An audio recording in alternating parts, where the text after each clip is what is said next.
social consciousness. I am Lawi The German.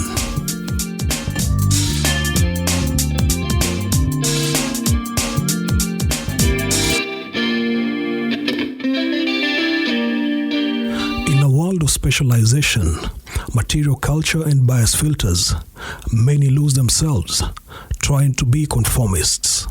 Human traits are sacrificed and eroded on a daily basis. And in turn, a culture is built that densely chokes the wellness of the people in it.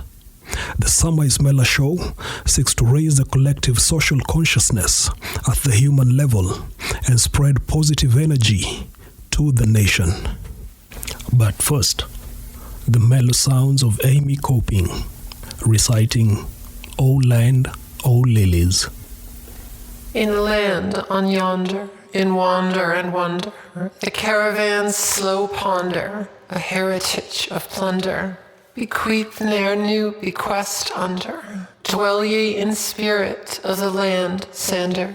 Sorrow westerly pitter-patter, for the land hinter hunter. Any shin there be, in you wit may teeter, welcoming easterly shores pity-patter. Nations build fast, first build nation. She hone, lay tone, she norm, begone. Pledge fealty, make known a heritage unknown, reclaiming renown for generations in on. In the second episode of the Samaismela Show, I have Jim with me and I have John as well. In this episode, one of the first things we're going to discuss is the humanity of human beings. If that is a quality, then who are human beings? I will also be speaking to Jason Schutt. I was curious about the relationship between dogs and human beings. What are the lessons to be learned from dogs? And we'll get these from Jason Schutt. I also took the opportunity to discuss with John a term that I have coined as D9.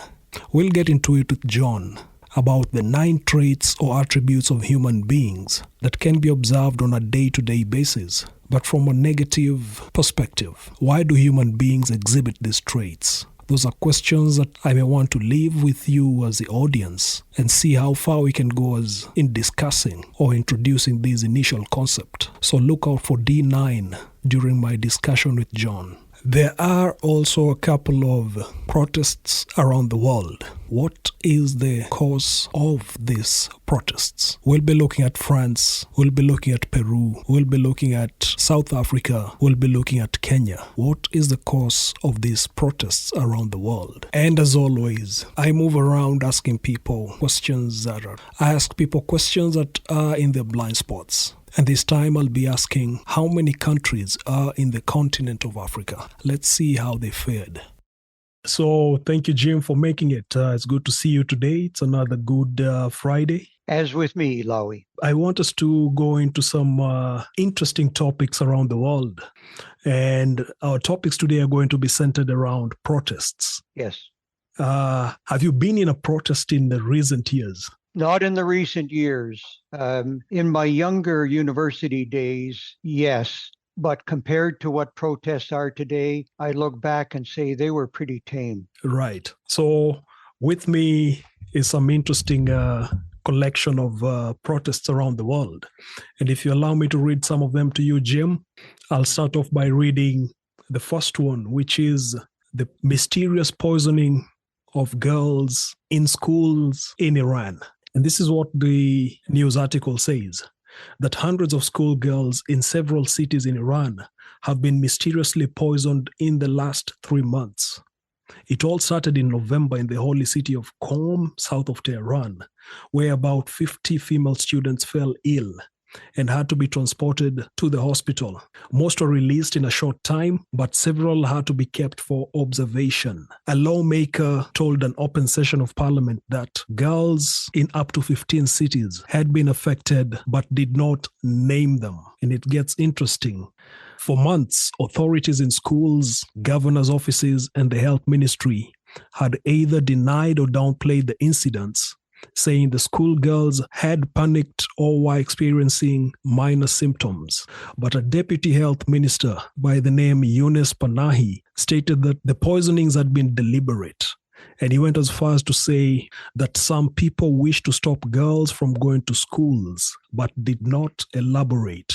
What do you make of that, Jim? Well, I've read very similar accounts of this, and first of all, it's horrifying. And whether or not this is a non-sanctioned government group, it is, however, in keeping with the systemic discrimination or the power of men in Iran over women. And this is sanctioned power through legislation, through imprisoning women, and there's no more justification for it in any religion, in any writings, other than it is simply men wishing domination over women. So it doesn't matter whether this is a disparate group, part of the government, it is systemic within Iran, and not exclusively Iran, but it's quite prominent now when you go back to the young lady that was beaten to death because she didn't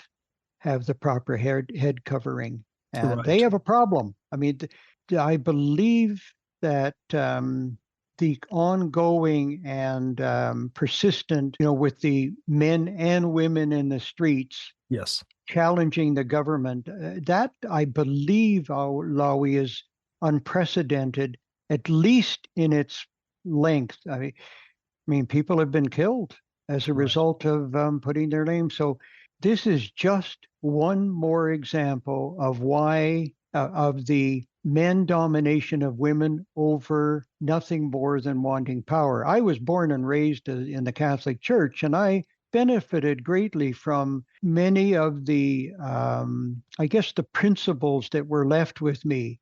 Right. But there is no justification in the Catholic Church for the male domination, particularly making women ineligible to be a priest. There's nothing in writing. Right. It's just men power over women. So it isn't just Iran, and it isn't just in Islamic countries. It's pervasive throughout. And if you look at history, it is ever thus. I thank you for that, Jim. And I like that you've talked about the aspect of dominance. I have prepared something, and this is a theory I'm calling D9.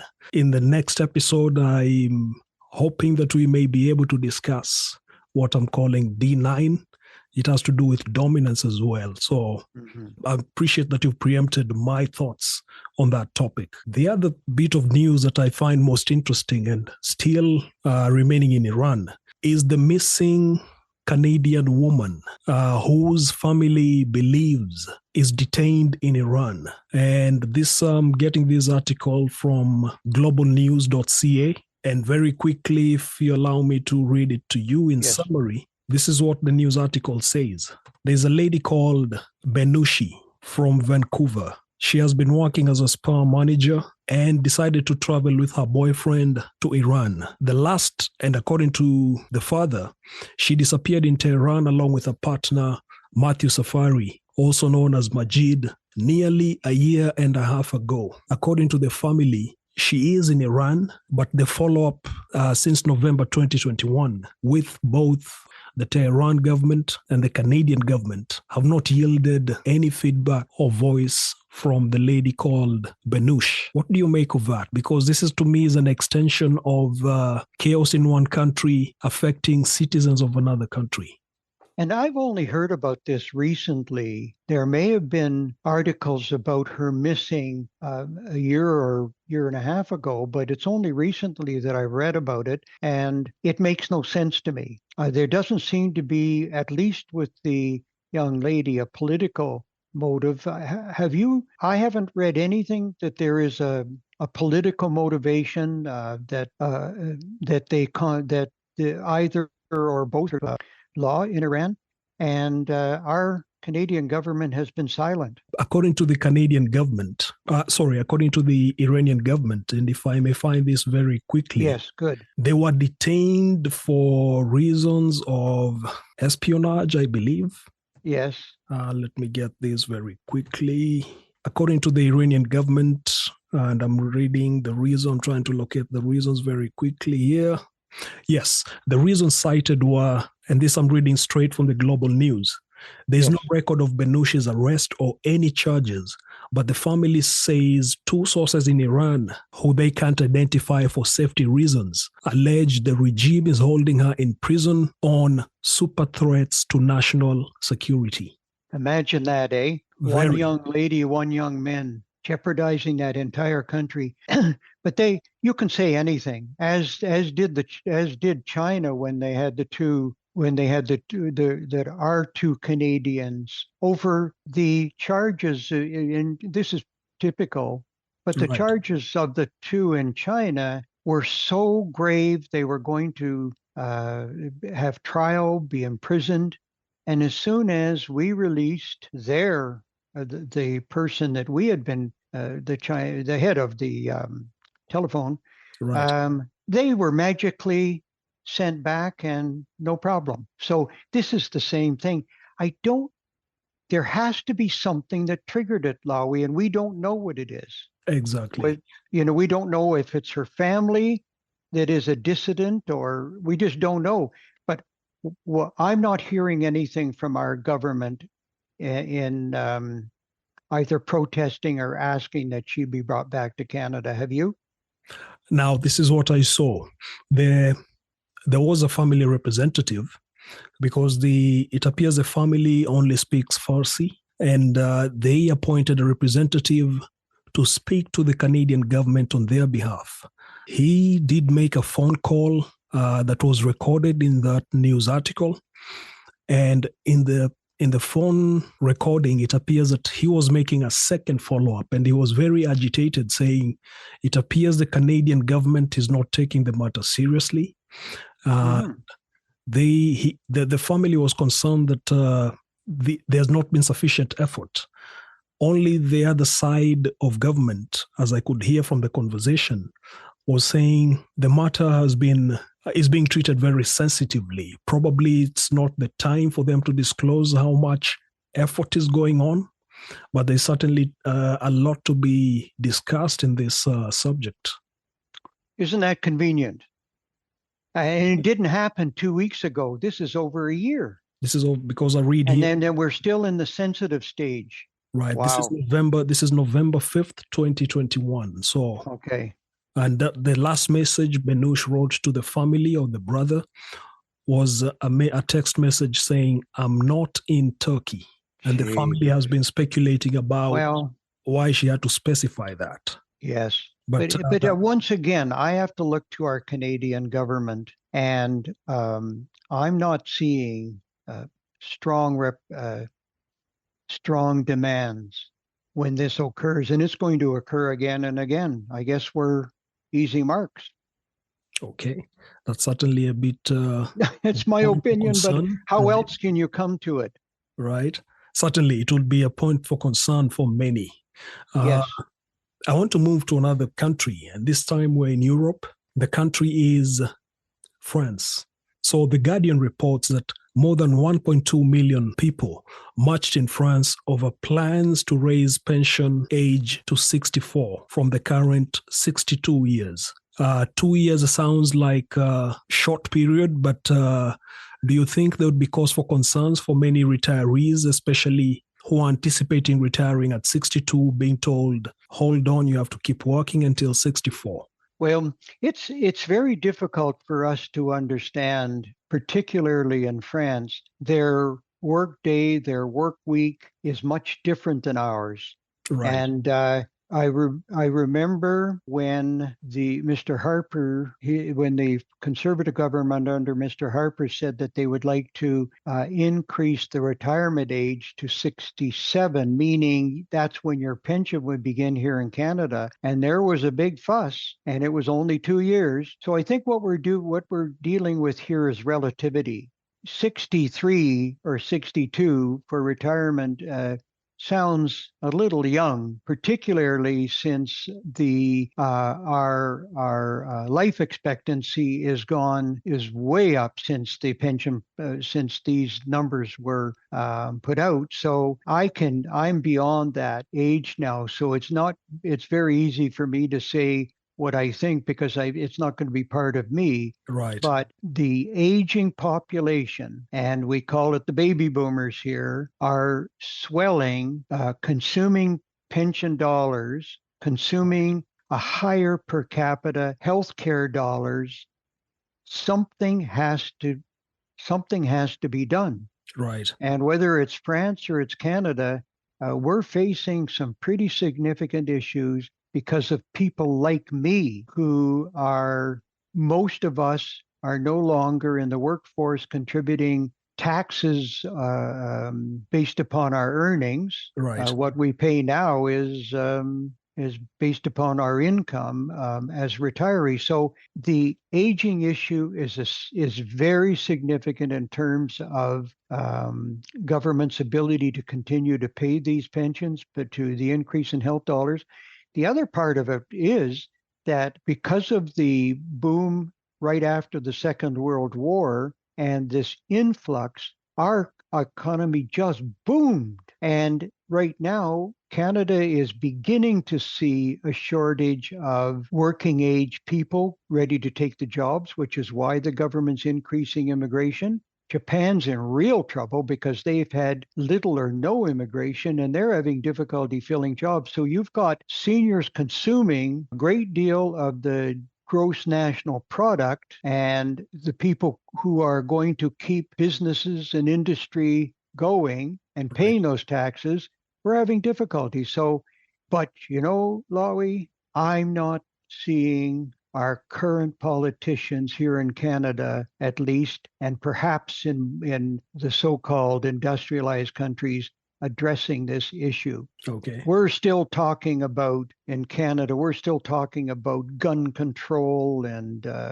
issues that, while they're important as individuals, they're not systemic issues.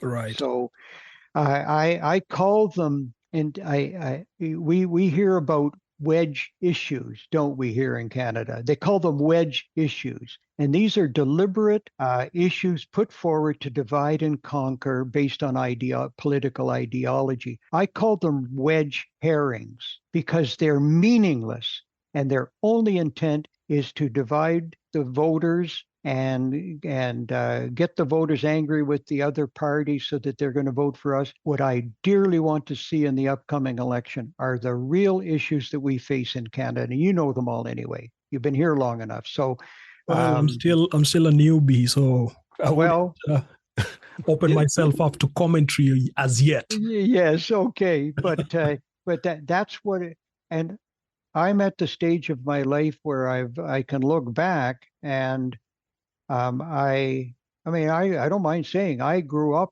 in a liberal government household, voted liberal government, and for the first time in my life, I did not vote either liberal federally or provincially.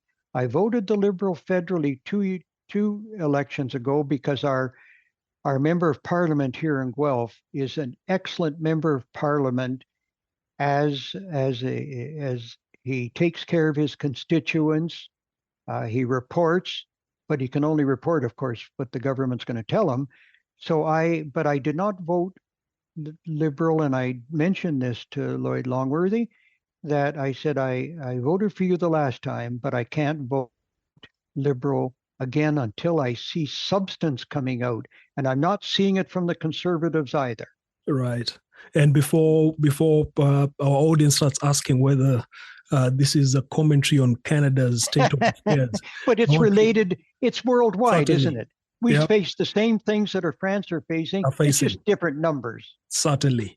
And I want to close the France segment by reading this bit of report from The Guardian. So an Infop poll for the Sunday paper Le Journal du Dimanche found that only 32% of French people supported Macron's pension changes. An Elabay poll found 56% of French people supported rolling strikes and 59% backed the calling to bring the country to a standstill. Certainly not something we want for Canada. No, but the workers in France have brought governments to their knees again and again and again. Right. And if I had to put my money, I'd right now go with the workers. Noted, Jim. And I want to keep to Europe and take you to a country called Georgia. Might you know what the capital of Georgia is? I should, because I've heard it often enough. Certainly. And I know at a pressure point when people ask the question, the answer usually evaporates. Yes. Well, that's why I've never asked to be on Jeopardy. Okay. Because I can remember it, but 2 days later. Right. So this is what the BBC reports about Georgia, that Georgia or the Georgian government has dropped the foreign agents law after protests. Thousands of protesters had taken to the streets in Tbilisi in the previous week in anger as a Russian-style law began its passage through parliament. Under the bill, non-government groups and media would be targeted if they were to take over 20% of funding from abroad. That's what the protest was about. And the government, in its wisdom, has seen it fit to drop that bill. Any comments from you? No, because that one I'm not familiar enough with. No. What I do know is that Europe over the last at least 20 years naively took the less expensive oil out of Russia and did so, frankly, naively, and now they're all in trouble.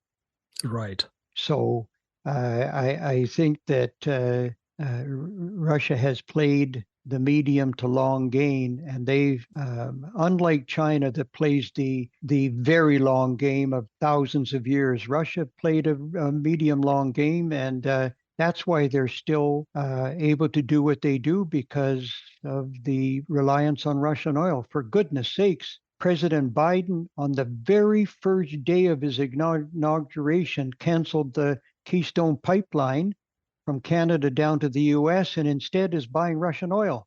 Right. Go figure. No, noted, Jim. And there was a president of Russia called Joseph Stalin. Do you know where he came from originally? Was it Georgia? I don't know. It is Georgia. I don't know. It is Georgia. Is that right? Okay. Yeah. So you can see the strong Russian. Oh yes. For Georgia. And of course, Putin is using history going back hundreds and hundreds of years to, in his mind, justify invading the Ukraine, which is absolute nonsense. Okay. Certainly. So those are some of the developments that we are watching in Georgia. And as usual, as I always say, protests in various parts of the world may indirectly or directly affect other parts of the world. So I think it's important that we also pay attention there. Let me share with you something from South America. And this is still within the theme of protests.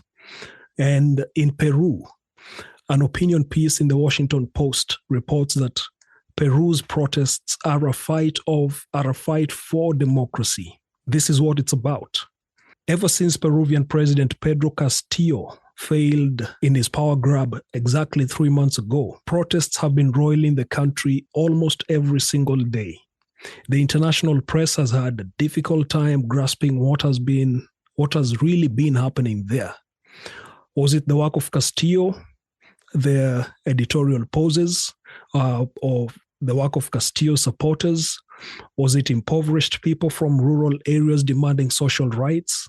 Peru's new president, who was Castillo's deputy president or vice president, and her name is Dina Boluarte, says it was the work of hidden forces with a national or foreign angle to it. The author of the editorial, who is Jose Carlos Aguero, an essayist, poet, and author, says that the unrest was not a single factional struggle, nor accumulation of long repressed social demands. It was the expression of deep political frustration and fatigue with an entrenched and rotten political system. Protesters were demanding the end of a discredited government in both executive and legislative branches. This is what the Washington Post reports. Mm-hmm. Yes. Any comments from you, Jim? Well, only that I've been reading the same, and obviously there is very deep, well, let's put it this way. The average person on the street no longer believes that the government is capable of continuing and not in their best interest. But when you feel you've lost everything and you have nothing else to lose, then there's very little way of stopping these type of riots, because they're already saying, I have nothing else to lose. And that's the stage that they're at. Right. And that's very dangerous. It's dangerous in its entirety, and you can imagine that the victims of this will be women, will be children, they'll be starving, and it's unimaginable.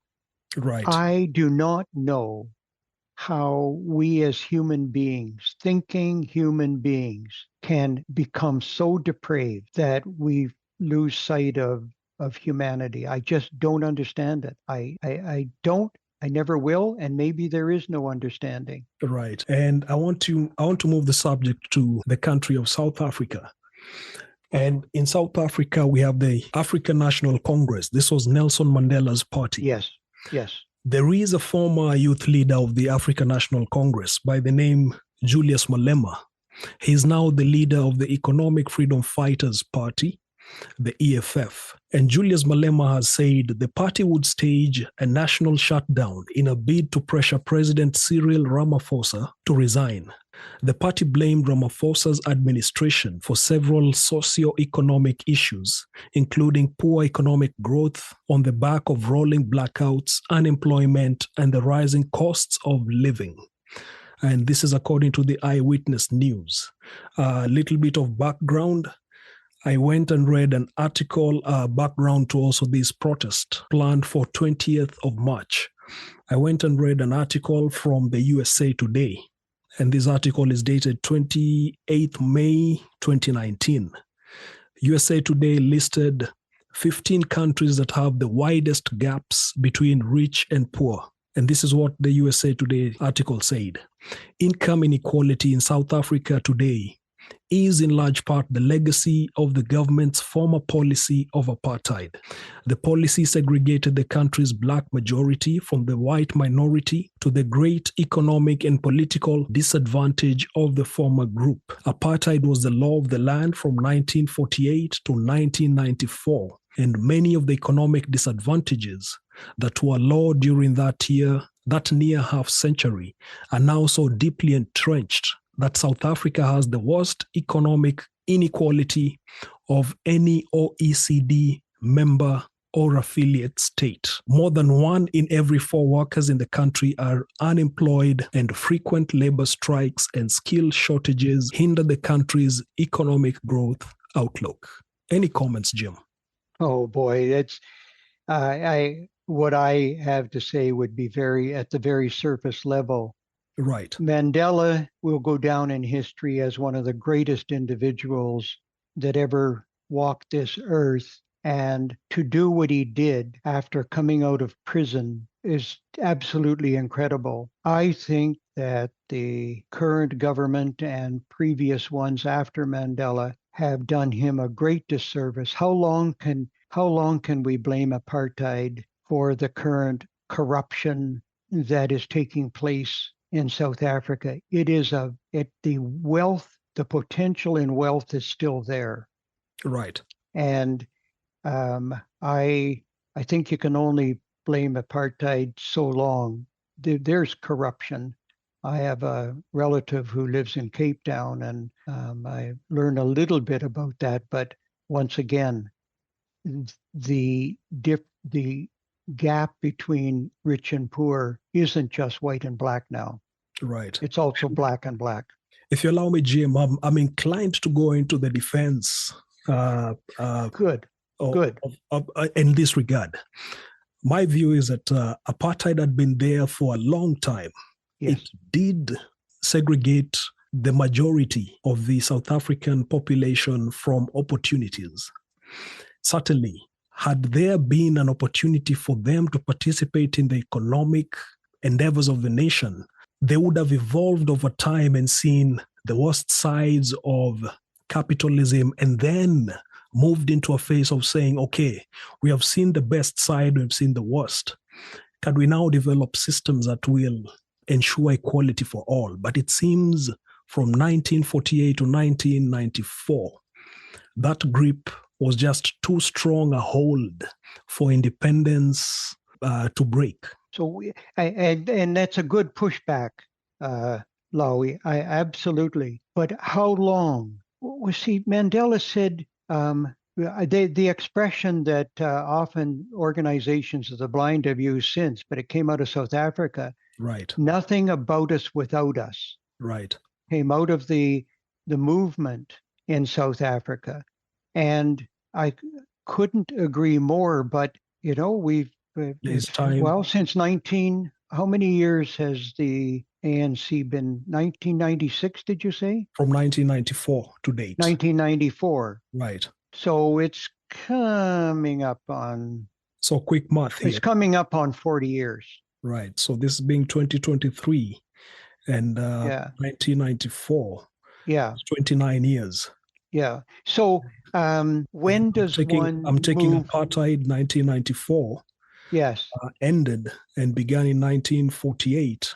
Yes, 50 years versus 30. Right, there you go. But when you look at Zimbabwe, I haven't read much about Zimbabwe, but it was down at the bottom. Right. And terrible economy. But they have made once strides. Again. Right. Pardon me?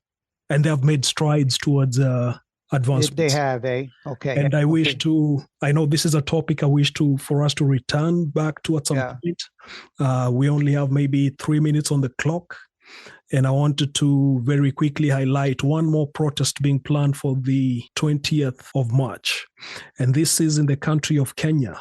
Raila Odinga, who has run for presidency 5 times, announced mass action saying, we have no more patience for the illegitimate regime of hypocrites and fake humanitarianism. We cannot keep living in false promise. Kenya is ripe for people's movement for the defense of democracy. Wow. He went on to say, the tribalization and ethnicization of our civil service by this illegitimate regime through the targeted firing of legitimate public appointments is a career killer and a recipe for future genocide. For this reason, he said, Ruto must go. Ruto is the current president. His running mate, Martha Karua, said, we said that all subsidies to basic commodities must be restored and taxes must come down within 14 days. We said the process of disbanding and remaking the IEBC, which is the Independent Electoral and Boundaries Commission, must stop completely because it was an exercise which is designed to create a William Ruto commission. In essence, here they're saying mass action is being planned and it has begun in small ways, but they're proposing 20th March, just as South Africa becomes the grand finale. Any comments, Jim? No, I other than I'm going to be watching on the 20th of March, let me ask you, Lawi, do you feel that there is enough people power broadly enough throughout the country to make this protest of significance? Certainly, the Constitution empowers the sovereigns because the citizens are acknowledged as the sovereigns in the country of Kenya, as opposed to the sovereign in the United Kingdom, who's the Queen. The people collectively are the sovereigns in Kenya. And if they do come together, there is likely chances of them having a stronger voice than individual political parties. So there is room for that to happen. Well, I appreciate knowing of this because I know very little about Kenyan politics. I know a little bit more since you and I have had a few discussions since we've met, but I will be watching much more closely and more power to the people. More power to the people. Jim, I wouldn't end the show before wishing you happy birthday. This is birthday week. We may not be on air when you're celebrating it, but I wish that we play you something to tell you that we will be celebrating with you from a distance. So here we go. Okay.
Jim, Yes, that's our happy birthday message to you.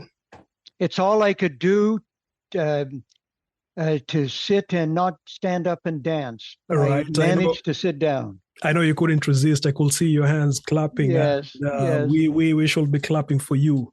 And we want to take this moment to wish you in advance a happy 76th birthday.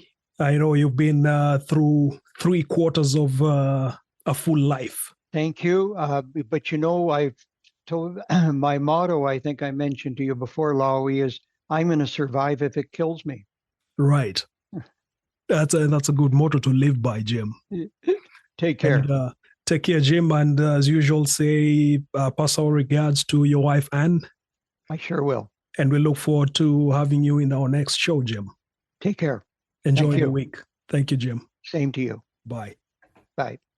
To celebrate Jim's 76th birthday, we are going to have our first 20-minute DJ mix. And this will be courtesy of DJ Max Jones from Kenya. This is Pooja from London, and you are listening to this Samaismela Show with Lawi The German. Maybe watch the red sun go down by